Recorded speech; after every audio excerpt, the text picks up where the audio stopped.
Join Kyyberi to the 1-month journey to Solver World. Yo guys, what up? Sorry for being a little late.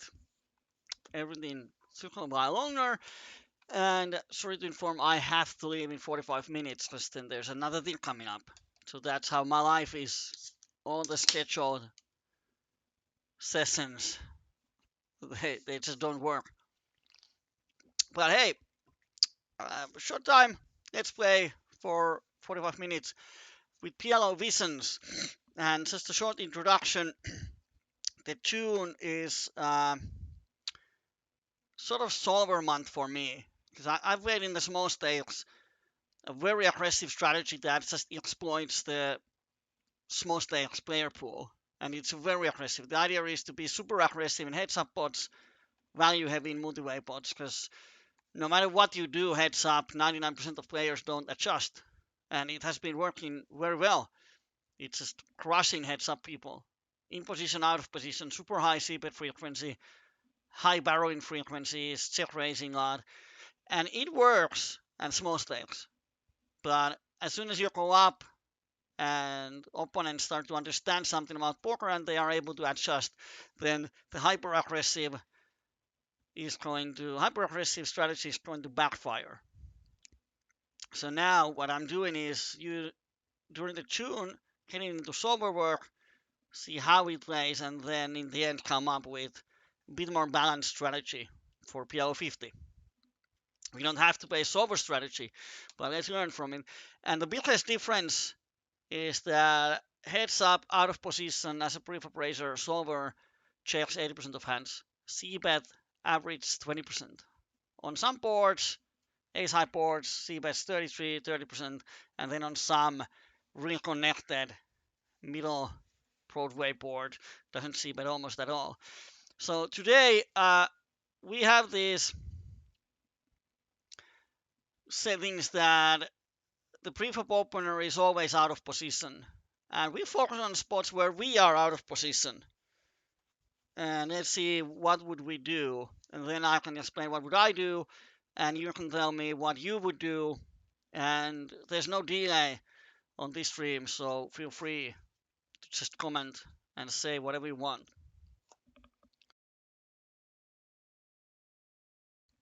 And let's start. First hand, ace ace 9-7, we open pre-flop, and the board is queen 7-6.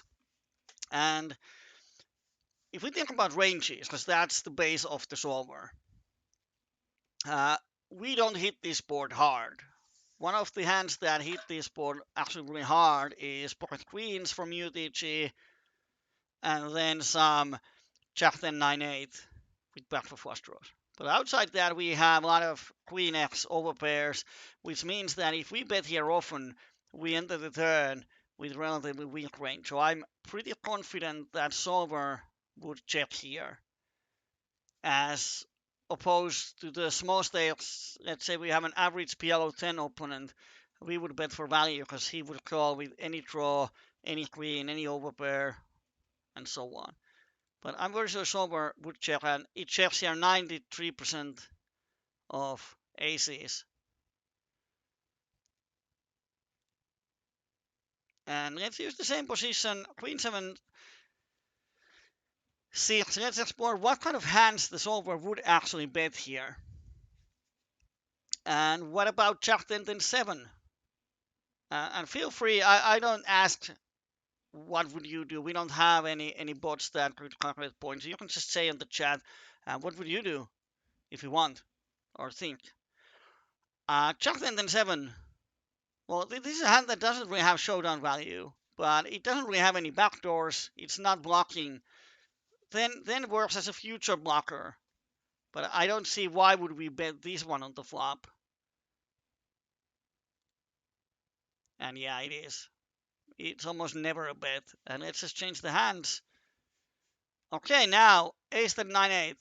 13 under not wrap with the backdoor flush draw. This is the hands that, if we want to bet here, then these are the hands besides sets that are really easy to bet. Because if opponent check raises, we have 13 not outs with backdoors. Backdoor straight draw, backdoor flush draw. So I'm very confident that this would be a bet. But no, solver would check even this hand. Would it check raise it then? Oh yeah. The thing is that solver wants to check raise a lot of hands.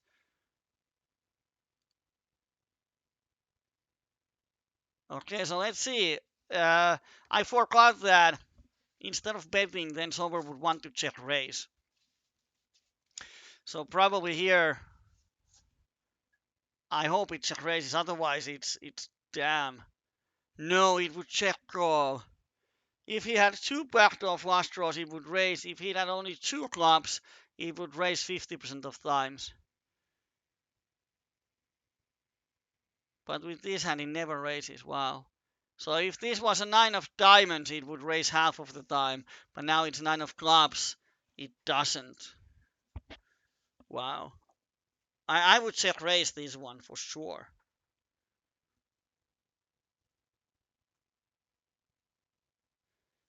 Then what hands does it need here anyway? Can we...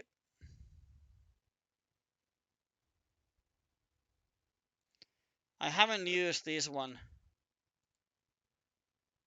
Okay. Can we change it to here? No, we can't. We could do otherwise. Just learn what kind of hands it would need on Queen 7-6.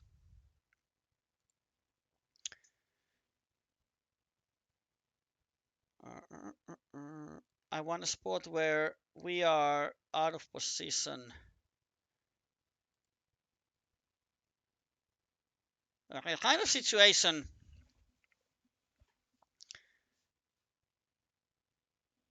I don't know what happened now, but now I broke the visions. All right. I don't know why. I might have broken. But then 5-4, we have a top set and blocker to 5. If we want to lead, or this could be a spot that we check our whole range. Yeah, it would check this. And I'm very sure that this is a hand it would check raise. No, now it changed our hand.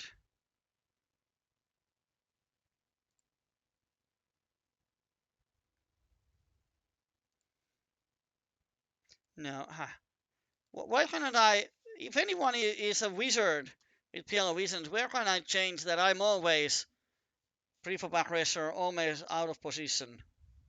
Okay, 9-7-3, and we have pot aces. This is a kind of bad spot because it's. Let's remove. Let's see what happens here. Yeah, but we want to have cutoff versus button ranges. Because UTG, the problem when we open UTG is that the range is so tight that it doesn't hit, or at least Jack 7-5's UTG range doesn't really have monsters that often. And that's, with the solver, it's a problem.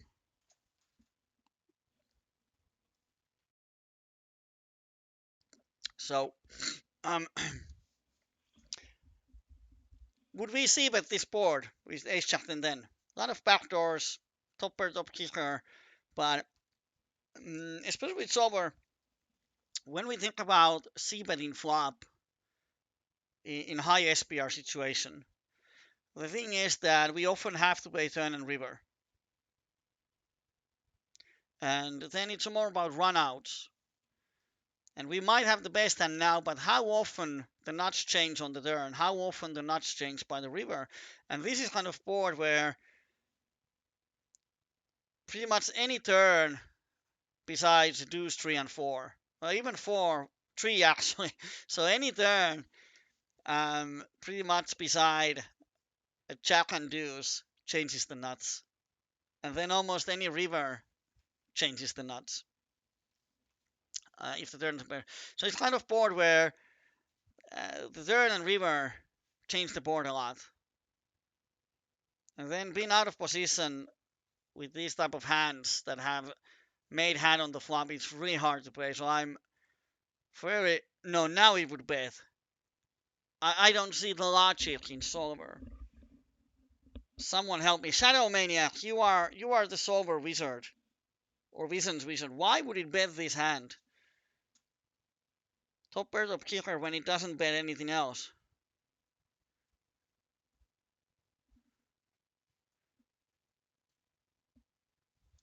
What is, because if it was the same hand with two clubs, it would be 50-50.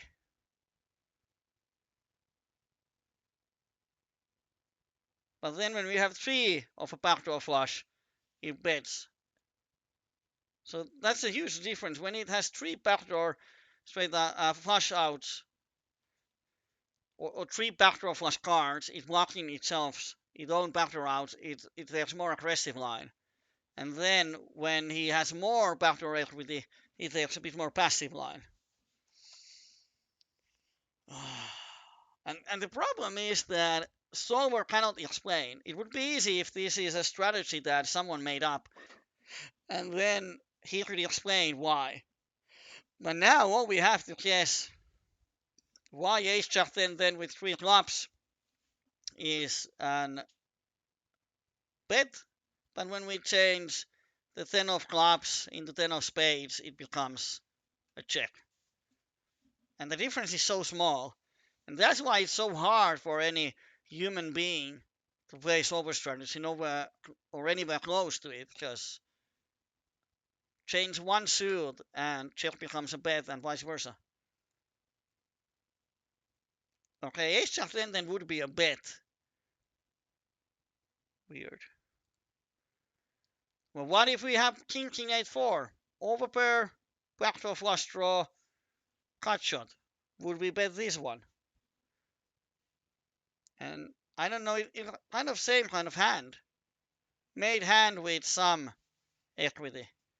But all the runouts are bad because 6 is not even a nut out. And now I have no idea what solver would do. And if I would try to play the solver strategy, I would don't know what to do. But if he bets ace jack, why wouldn't he bet this one? No, now he would check. Oh man, I'm so confused. Well, what about the wrap with two backdoor flush draws? And it would be nice to know what kind of hands solver leads here. Is this a check raise or bet hand? And guys, I'm totally lost. Probably you guys know more than me. I'm so lost in this solver world. I would be super happy to bet here and barrel almost any turn and print money. But the reason why solver wants to check so many hands is that if it bets all the made hands, then its checking range is really unbalanced. It's really weak. So every time when it checks, opponent can put a lot of pressure. But it's not to the nuts. So I would check call. No, now it would bet. Oh man.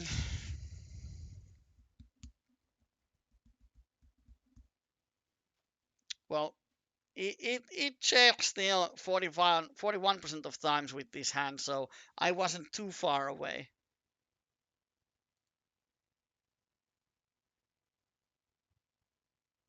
All right, what about middle pair and open ender with backdoor?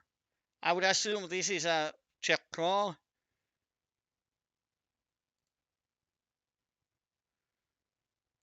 Yeah, and then opponent bets.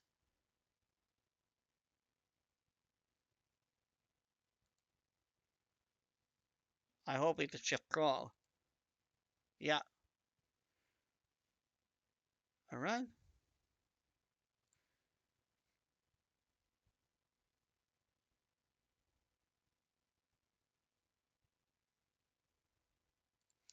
Let's make a new board.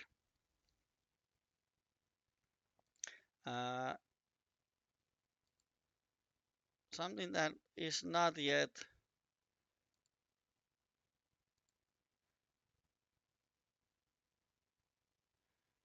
All right. This is one of those situations where 4-4 duos, cutoff versus button. At small stakes, you can see bet here half a pot, and just print money with it. Because opponents are folding often enough. When you bet half a pot, if opponent folds over 33% of his hands, you make profits. And the only way he can have a continuation range of 70% or more, which is required to prevent you from making money, is that he starts to float you with air or raises you with air. And most of their opponents don't do that. They can call here with any overpair, any draw, but their calling range will not be over 70%, which is required to prevent you from making instant profit with half a pot bet. So making half a pot bet here is definitely profitable at small stakes. But not sure about higher, but this hand doesn't really have any value. So it's either a keep up or bet, and I wouldn't like to keep up. I would like to bet here with very polarized range. Some total air, and then some value hands. But no. No. Solver bets 24% of hands. So I don't know what kind of hands he would bet here. Well, this is... Oh, my head hurts with this solver. So King Queen Jack then is a check, and I assume it's a check fold. Why this is a bet? Is it because with the 5 it blocks, and with ace and 5 it blocks some of the straight draws, and it has a backdoor flush draw. So does it need to have a blocker to straight draw in order to bet? And ace and 5 also works as a blocker, relatively small though, but it works as a blocker to hands that has fours and deuce, because often people play connected hands, or at least they should. So wow, this is a bet. Well, ace queen jack 7, no blockers, only backdoor flush draw. I assume this is a check. I got it right. Oh, that took for a long time. What about king queen 5-4? Is this a leading hand or check raising hand? And I don't know what kind of hands he would bet here. It needs to have value hands. So would it be all the trips or better without backdoors, and now with the backdoors, does it check raise? And I have no idea. Yes, it would. Does it check raise it? No, it check calls. So probably doesn't check raise anything here.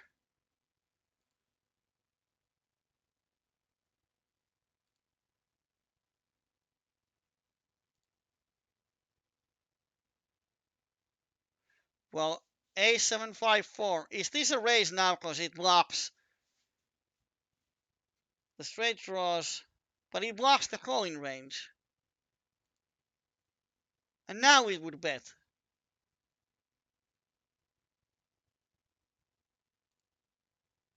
What if opponent raises? Just call? Yeah. Oh man. If any of you have worked with Visions or Solver or anything, I would be really happy to sort of hear how do you proceed with this one, because the more I do this, the more my brain starts to hurt, because the logic is somewhat complicated. Like, what do we see bet on 4-4 deuce? We cannot say that we see bet all the trips or better and then some of our total air. Because some of like king 4 deuce, this is probably a check. No, this one it would bet. What if the opponent raises? Does it shove because it has the nuts? No, it just calls.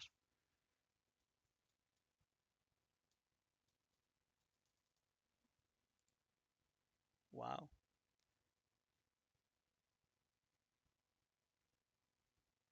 This is complicated, guys. I'm quite sure that after the tune, I'm very confused still. 4-4 deuce. We have nothing. Only backdoor. I would like to bet here, but we don't have blockers, so I don't assume solver is bluffing this one. And it's not. And then when opponent bets, it has to fold. Yeah, so it just check folds.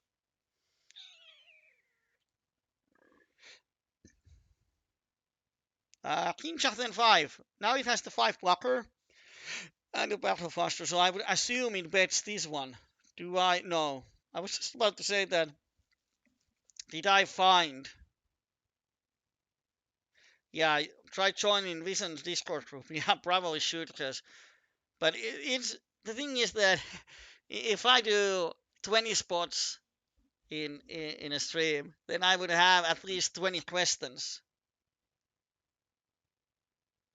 Yeah, Ambition uses it a lot. I think he could explain most. Yeah, I probably need, because the problem is that I see what Solver does, but I don't find the logic. And if you have done those logic puzzles that someone sometimes is on the newspaper there, and it's like, what's the next pattern, or what doesn't belong, and so on. So you try to find the logical reasoning for a puzzle, and then you think you found it, and then comes the next part, and you see that, oh, it didn't apply. So you find the pattern, but it's not the right one, because it doesn't apply to the next picture or frame or whatever. Same here. As soon as I think that, okay, now I got it. Now I see what's going on. Then comes the next hand, and kaboom, it's all blown into pieces, and I don't see the logic. And that's the problem with solver. No one, or the solver doesn't say. It would be nice if it was AI who would explain that, dear Mr. Kyyberi, here's what I think. But no.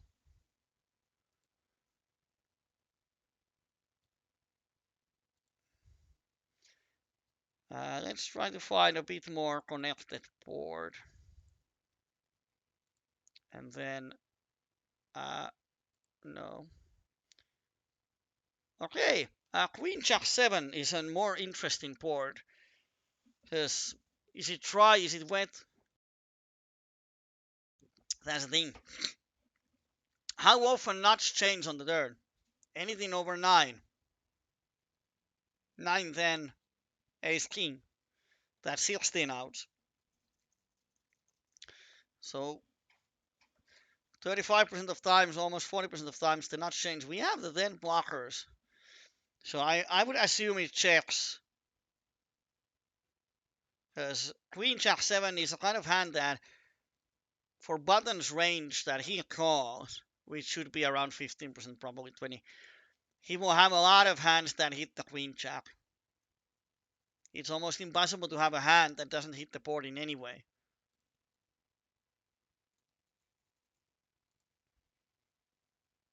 But what about middle set and open ender?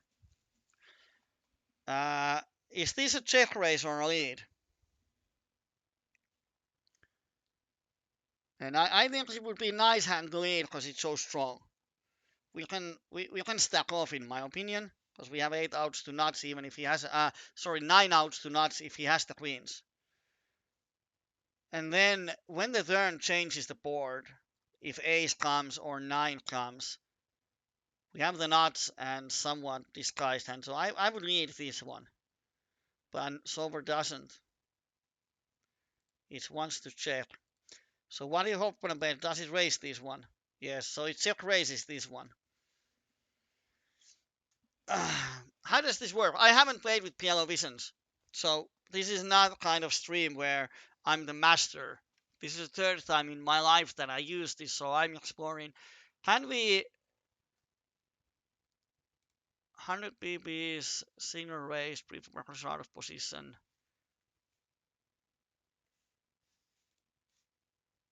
And rainbow flop, it's queen, jack, 7 rainbow.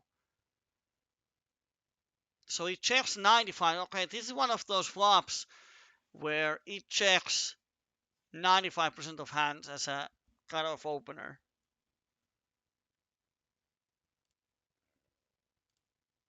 So the only queen, jack, jack, then with double suit.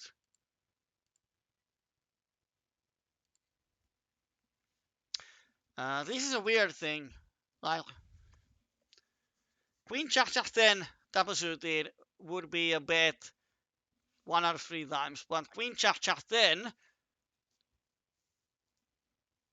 with just a different suit, same hand is a check. So it's kind of situation where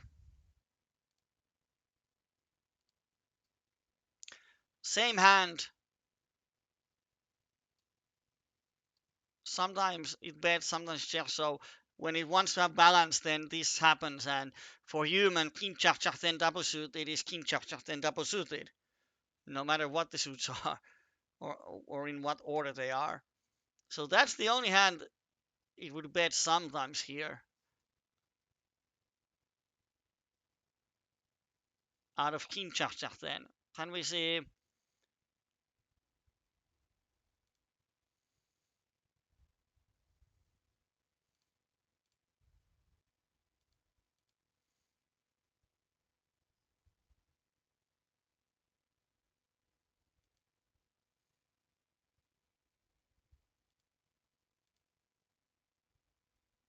Okay, these are the hands it would need. Jack 9 8 7. King Queen then 7.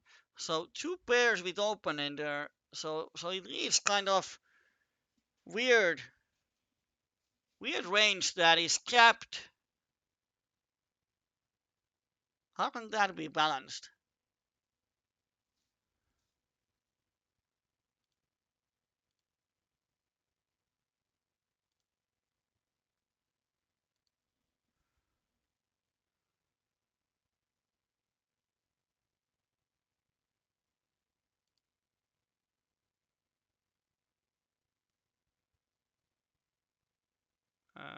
How does this work?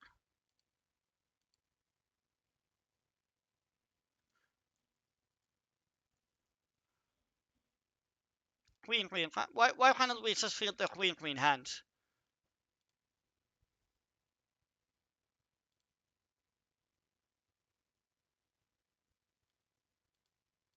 Or do I need to have?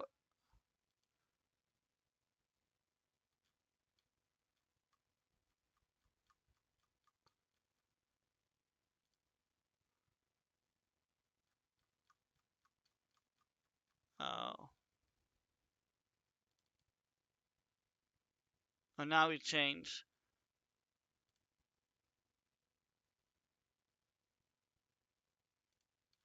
Where's the Queen Jack 7?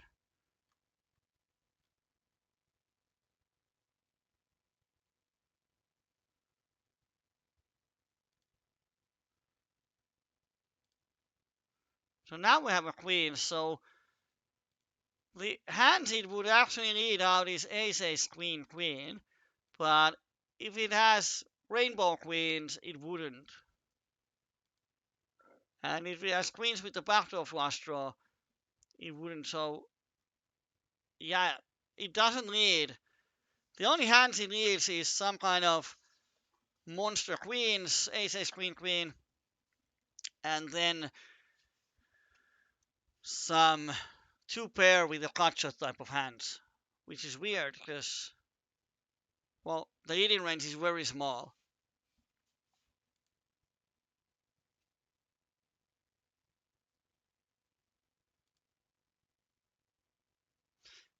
So then it check raises 13% of hands.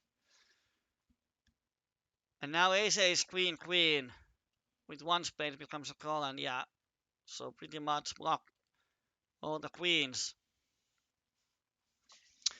Oh dear. Now the thing I'm thinking about here, let me see how much I have time, because yeah, 10 minutes or so. Here's an important thing. I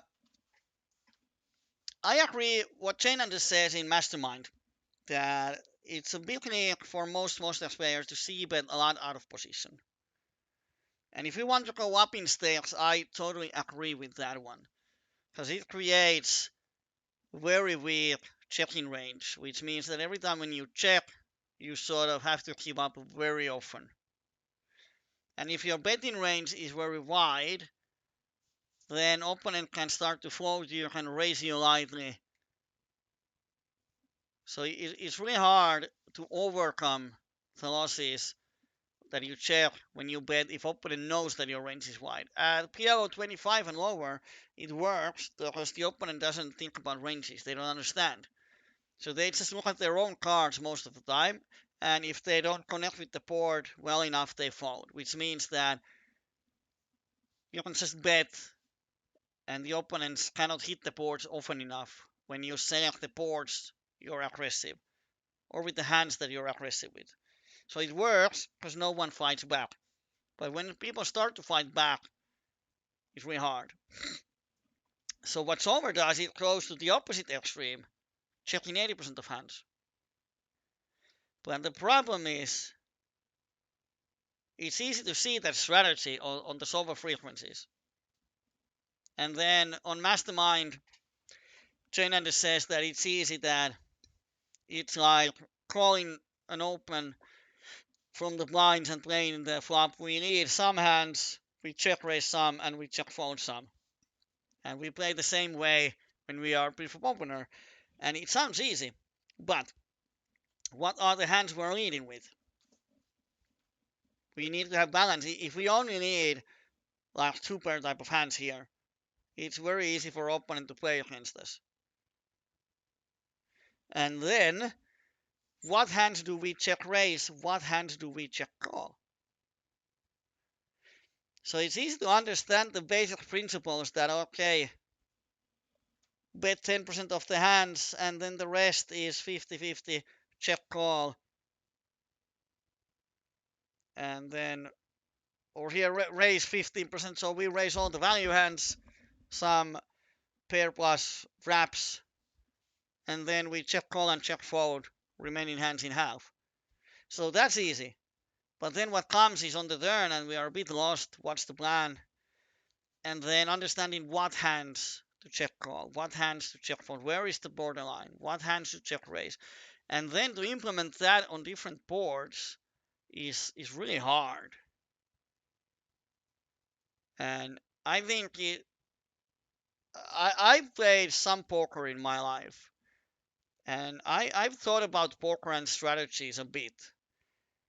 And even for me, I would say that it would require a lot of work and a lot of hours to play with Solver to get an idea of how we should play with the passive strategy, checking strategy out of position. And that's why when I work with total beginners or small stakes players who struggle even to make money, I think it's a lot easier to teach the aggressive strategy because it's quite easy to learn. You can learn the basics in a couple of hours. And then if you play with poker chips for a couple of hours on different flop turns, what's the fold equity, you should have a pretty good idea roughly when to see bet, when to barrel. But here with Solver, I would say that I would require dozens of hours just to get a hang of the out of position strategy on different boards. And it would require a lot of notes and thinking.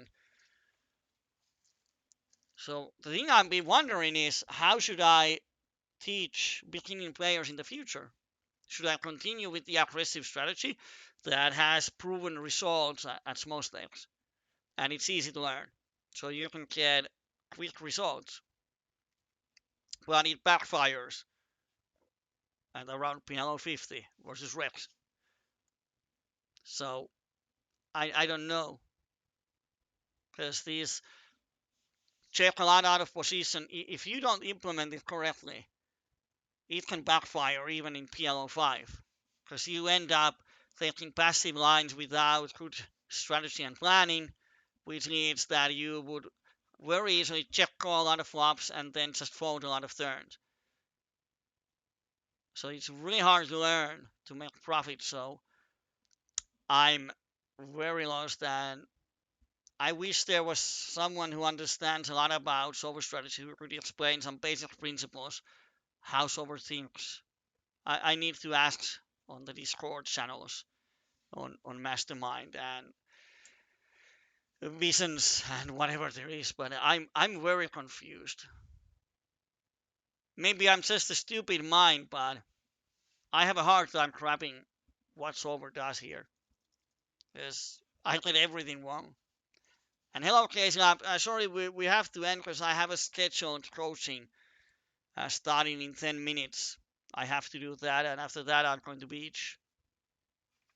So this was a short, but I think it's enough because my brain hurts, and now it's hard to think anything. What I'm going to do is I need to start picking up board like Queen Jack 7 and then just see what are the hands that it needs and write them down. What are check raising hands? Write some of those down and try to find what's the logic. Where is the threshold between check calling and check raising, and how much the blockers and backdoors affect the decisions. So the solver thing is not easy. And then how much does the passive line make money on PLO then and lower? And how much we lose value by checking the flops? Because that's one thing that why I'm a bit more skeptic versus passive out position strategies, that if opponent has a hand, any draw, they will call, but they won't bet. So let's say we flop a set, we check, he checks back, turn, we bet he calls, river is a blank, we bet he folds. We get one street of value very often. Or the straight completes and we have a bluff catcher. But if we bet, then we could get easily two streets from his draws if they don't hit. Yeah, solver thing is very difficult. But the idea is awesome, to have balance. Because that's the problem. If we are very aggressive and we have a good opponent and he sees that, okay, that man is c-betting a lot of stuff, or hand goes to showdown and he sees that, okay, he c-bets that, he's not the solver player, he c-bets too much, then he knows how to react. And then good button here who has position can put us in a lot of difficult spots when he starts to play the opponent instead of his hands. So he starts to float a lot, raise a lot of turns with blockers and so on, and then it will make our life miserable. So to fight that, we need to have more balance in our ranges. But how much is enough? That's another question. But solver thing is actually very difficult, and as I have said, it's just a strategy versus itself. Versus actual players, it's not optimal. So where is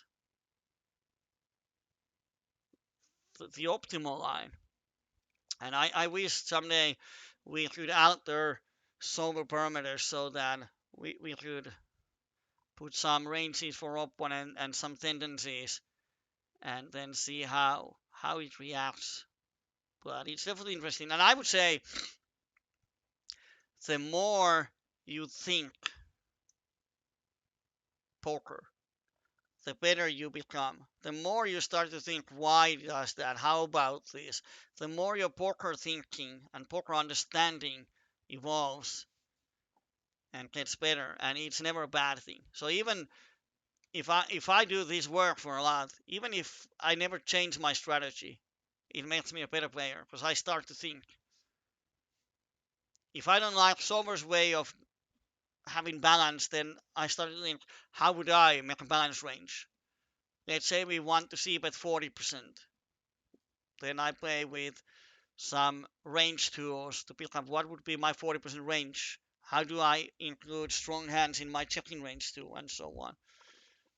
And Twitch was saying that humans have easy time to understand 2 plus 2, 4 plus 2, or 11 plus 2.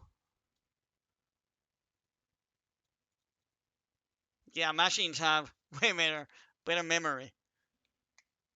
So solver plays perfect strategy. But like we see, King Jack 10, King Jack 10 on this board. Double suited King Jack 10 with 2 backdoor flush draws. Sometimes it's a bet, sometimes it's a check. So where is the human who would understand that, okay, King Jack 10 with those backdoors would be a bet 27% of times? While King Jack 10, we change one suit of one card, becomes totally different line. And it's too much to remember and understand for humans. So that's why it would be nice to understand the basic principles that solver does and then apply them to some extent, because you don't have to be perfectly balanced. You just have to be balanced enough that the opponent cannot run you over. Because I mean, if I bet 40% out of position, then it's really hard to exploit that compared to I see bet 80% out of position. That's easy to exploit. But whether I see bet 40, like the difference between C betting out of position here, 80% versus 40%, it's way more easier to exploit the 80% than 40%. But if we compare 40% to 20%, then that's a lot harder to exploit. 20% impossible to exploit if we have a good strategy. Balance 40%, very hard to exploit. 80% impossible to balance, easy to exploit. So that's why I want to find sort of middle road of around, I would say 40% C bet out of position that works for small stakes and you don't get run over on PLO 50, PLO 100. So let's see. When I come up, then we can start to try that on PLO 50, because now we can take shots there at some point. But now I gotta go. There's a session waiting. Thanks for this one. We didn't have many hands because I was just wondering here, but I hope it creates even questions on your mind or provokes some thoughts. That's awesome if that happens. But I might be later this evening streaming or tomorrow. I really don't know, because I'm going to the beach on the evening, and then if I go fishing or if I go streaming, I have no idea. So I quit scheduling the streams, because as you see, scheduling 1 hour before stream doesn't hold up. So please follow the Twitter or put the notifications on the chat, not the chat, the channel, and just make sure it doesn't go to your trash folder. So those are the best ways to know when I'm online. Twitch alerts, and then following Twitter, because Twitter is where I always put the session. All right, thanks and bye-bye. I might see you later this evening or then tomorrow. Thanks for joining. Have fun. So you're saying I can ask this cat any question? The cat is connected to the computer. You just type in the question, it will read his mind. There the answer comes.